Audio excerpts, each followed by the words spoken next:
एक शैतान जो शादीशुदा औरतों को अपने जाल में फंसाकर उनसे रिश्ते बनाता था और धीरे धीरे उनकी पूरी जिंदगी बर्बाद कर देता था। लेकिन इस कहानी में एक कपल भी उसका शिकार बन जाता है और दिमाग और हिम्मत से वे शैतान से अपना पीछा छुड़ाकर कैसे आजादी पाते हैं, ये हमें आगे पता चलेगा। तो दोस्तों, कहानी शुरू होती है एचा से। पिछले कुछ दिनों से एचा को अजीब सपने आ रहे थे। हर रात एक खूबसूरत हवेली में एक हैंडसम आदमी आता और उसके साथ इंटीमेट होता। सबसे शॉकिंग बात यह थी कि एचा को सपने में जो फील होता वह उसे एकदम रियल प्लेजर देता, जैसे सब कुछ उसके साथ असल में हो रहा हो। एचा उन मोमेंट्स को काफी एंजॉय करती थी, लेकिन असल में वह आदमी कोई इंसान नहीं बल्कि एक शैतान था। मतलब एचा सोचती थी कि यह सिर्फ एक सपना है, पर असल जिंदगी में उसके बेड पर एक डेमन उसके साथ इंटीमेट हो रहा होता, जिसका एचा को जरा भी अंदाजा नहीं था। एक सुबह लगभग 4 बजे एचा की नींद घर की डोरबेल से खुल जाती है। उस समय भी एचा वही ड्रीम देख रही होती जिसमें वह खुद को खुश महसूस करती। दरवाजा खोलने पर हम उसके हस्बैंड एरियल को देखते हैं, जो एक सिक्योरिटी गार्ड था। नाइट ड्यूटी की वजह से वह रोज देर से घर आता था और इसी वजह से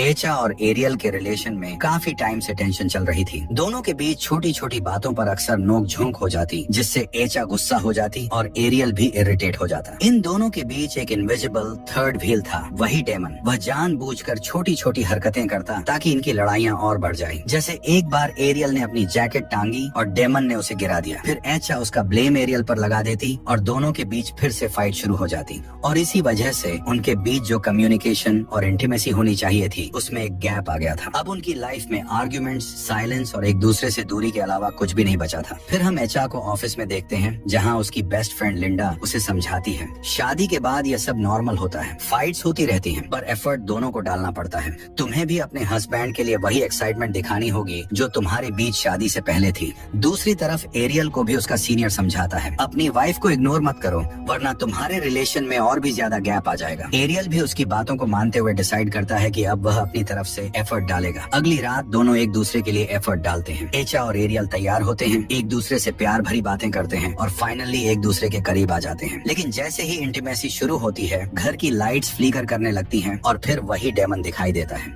जो उनके साथ साथ पैरेलल में एचा के साथ भी इंटीमेट हो रहा होता है। यहाँ हमें कंफर्म हो जाता है कि वह एंटिटी अब एचा को छोड़ने वाली नहीं है। अगली बार सपने में एचा खुद को वापस उस मेंशन में पाती है। वहाँ डेमन उसे एक फ्लावर देता है और कहता है, अब तुम कभी यहाँ से नहीं जाओगी। एचा डर के मारे भागकर दरवाजे तक पहुँचती है, पर अब वह दरवाजा खुल ही नहीं रहा होता। नींद खुलते ही एचा बेड के पास वही फ्लावर देखती है जो उसे सपने में डेमन ने दिया था। इससे एचा सहम जाती है, क्योंकि अगर यह सिर्फ ड्रीम था तो असल दुनिया में वह फूल कैसे आ गया। एक रात एचा अपनी छोटी बहन एम्मा से रोड साइड रेस्टोरेंट में मिलती है। वहाँ एम्मा उसे बताती है कि उसका बॉयफ्रेंड से ब्रेकअप हो गया है। तब एचा उसे समझाती है कि रिलेशनशिप्स में ऐसी प्रॉब्लम्स नॉर्मल होती हैं और एम्मा को अपने बॉयफ्रेंड को एक और चांस देना चाहिए, बिल्कुल वैसे ही जैसे पहले उसकी फ्रेंड लिंडा ने एचा को समझाया था। एम्मा उसकी बातों को समझ जाती है और एचा को यह भी बताती है कि उनके पेरेंट्स अब अपने ग्रैंड चिल्ड्रेन देखना चाहते हैं। ये सुनकर एचा उदास हो जाती है, क्योंकि कॉम्प्लिकेशन की वजह से उसकी मेडिसिन चलती रहती थी। इसी वजह से उसकी हर कोशिश नाकाम हो जाती। इसीलिए वह उसी वक्त एरियल को दवाई लाने का मैसेज कर देती है और खुद एम्मा से गपशप करने लगती है। इधर एरियल अपने वर्क प्लेस पर काम कर रहा होता है, तभी अचानक वह शॉक हो जाता है। उसके सामने एचा खड़ी दिखाई देती है, जबकि उस वक्त एचा तो एम्मा के साथ थी। मतलब जो उसके सामने था वह असल में एचा नहीं, कुछ और था, शायद वह डेमन। एरियल उसके पीछे भागता है, पर वह एंटिटी एकदम गायब हो जाती है। तभी एरियल को एचा की जोर जोर से चिल्लाने की आवाज सुनाई देती है। इन आवाजों का पीछा करते हुए एरियल एचा को एक जगह अजीब तरीके से खड़ी हुई पाता है। एचा को देखकर ऐसा लग रहा था जैसे उसे लेबर पेन हो रहा हो। ये नजारा देखकर एरियल एकदम शॉक में आ जाता है, क्योंकि उसके सामने एचा के पेट से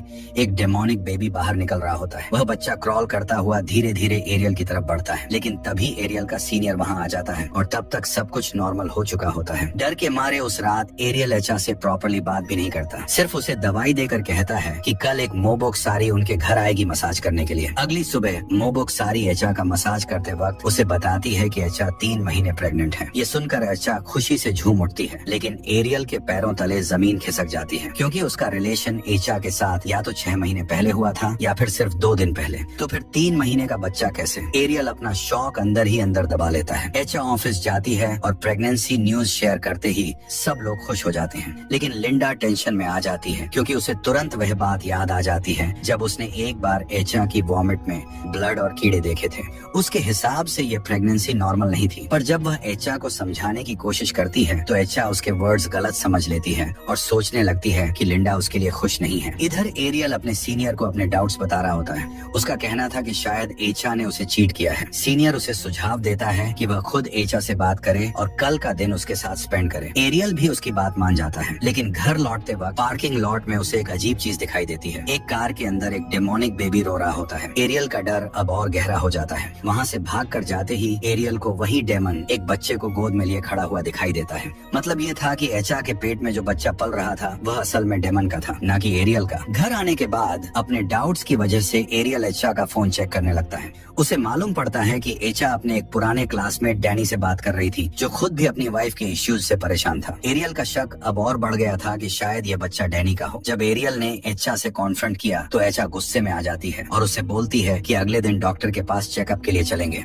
वह डीएनए टेस्ट कराकर प्रूव करेगी कि बच्चा एरियल का ही है। लेकिन एचा के अंदर भी कंफ्यूजन थी, क्योंकि उसे पता था कि एरियल के साथ उसका लास्ट रिलेशन 6 महीने पहले हुआ था। अगले दिन डॉक्टर के पास चेकअप कराने पर एक शॉकिंग ट्रूथ सामने आता है। एचा के अंदर न कोई एम्ब्रियो है न फेटस, मतलब प्रेगनेंसी रियल ही नहीं थी। ये सब एक साइकोलॉजिकल ट्रॉमा था। उसकी बॉडी सिर्फ सिम्टम्स शो कर रही थी, क्योंकि उसकी प्रेगनेंसी की इंटेंस डिजायर थी। पीरियड्स रुक गए थे, बेली ब्लॉटेड थी, पर अंदर कुछ भी नहीं था। ये सुनकर एचा उदास हो जाती है और एरियल बिल्कुल कंफ्यूज। ये सब लिंडा को बताने पर लिंडा तुरंत समझ जाती है कि मैटर सिर्फ साइकोलॉजिकल नहीं बल्कि सुपरनेचुरल भी हो सकता है, क्योंकि एचा की वॉमिटिंग में खून और कीड़े थे। वो डिसाइड करती है कि एचा को अपने साथ उस्ताद जानी के पास ले जाएगी, क्योंकि क्लियरली यहाँ कुछ भूत प्रेत वाला मामला चल रहा था। उस्ताद जानी को एचा को देखने पर उसके पीछे वही डेमन इंसानी रूप में खड़ा दिखाई देता है। जानी सब समझ जाता है और नॉर्मल रहकर एचा को अपने पास बुलाता है। उसकी सारी प्रेगनेंसी की बातें सुनकर उसे पूरी पिक्चर बताता है। कुछ जिन्स कपल्स के बीच गैप क्रिएट करने के लिए सपनों में आकर फिजिकल कांटेक्ट कर लेते हैं, शुरू हो जाती है। पर एचा गुस्से में आ जाती है,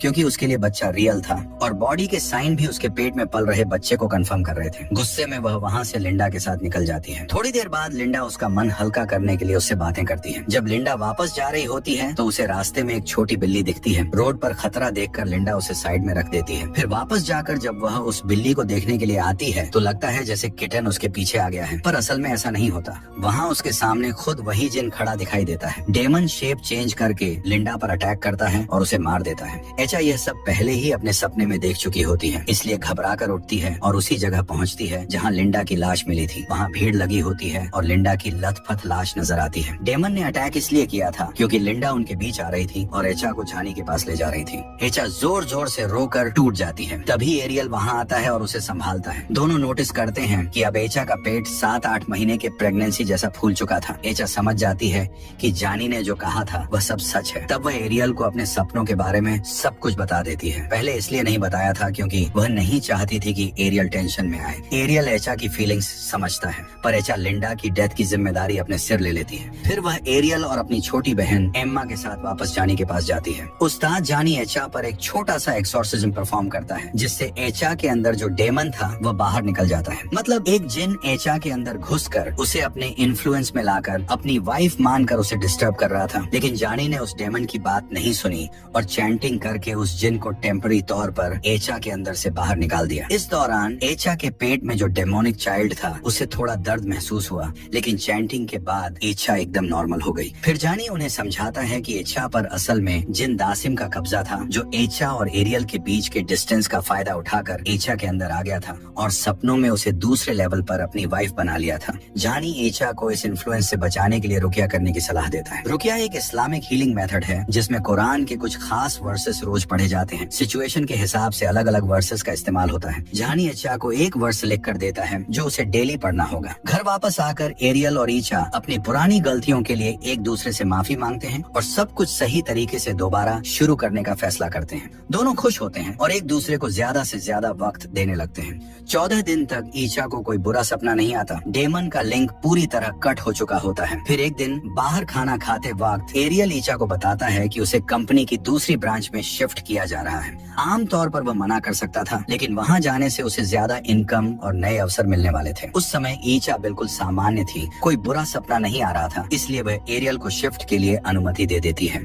दोनों रोज वीडियो कॉल पर बात करते रहते हैं। अगले दिन एरियल घर से चला जाता है। ईचा घर में अकेली और थोड़ी बेचैन महसूस करती है। वह एम्मा को कॉल करती है, लेकिन एम्मा किसी काम की वजह से नहीं आ पाती। ईचा पहले जानी के दिए हुए वर्स को पढ़कर सुरक्षा लेने की कोशिश करती है, फिर टीवी देखते हुए सोफे पर ही सो जाती। लेकिन शायद डेमन वापस आने की कोशिश कर रहा था और उसका पति व्यक्ति वहाँ नहीं था। अगले दिन ऑफिस में ईचा को देखकर सभी लोग असामान्य रूप से पॉजिटिव और परेशान करने वाला व्यवहार करने लगते हैं। वे बार बार बस यही कहते रहते हैं, तुम मेरी हो। ईचा काफी डर जाती है। रात में वह एम्मा के साथ घर में स्ट्रेस्ड महसूस करती है और खुद को ही कोसती रहती है कि उसने क्या गलती की जिससे डेमन वापस आ गया। तभी एम्मा ईचा को समझाती है और फिर दोनों उस्ताद जानी के पास दोबारा जाने वाले होते हैं। तभी उन्हें एरियल का कॉल आता है जो रास्ते में ही होता है और कुछ ही घंटों में घर पहुंचने वाला होता है। वह एम्मा से बात करके समझाता है कि वह किसी भी हाल में ईचा को रात में अकेला नहीं छोड़ना चाहता। रात में एम्मा लगातार ईचा से बात कर रही होती है और हमें पता चलता है कि उसने अपने बॉयफ्रेंड को एक और मौका दे दिया है, क्योंकि सच में उसके लिए उससे बेहतर कोई लाइफ पार्टनर नहीं हो सकता। ईचा बातें सुनते सुनते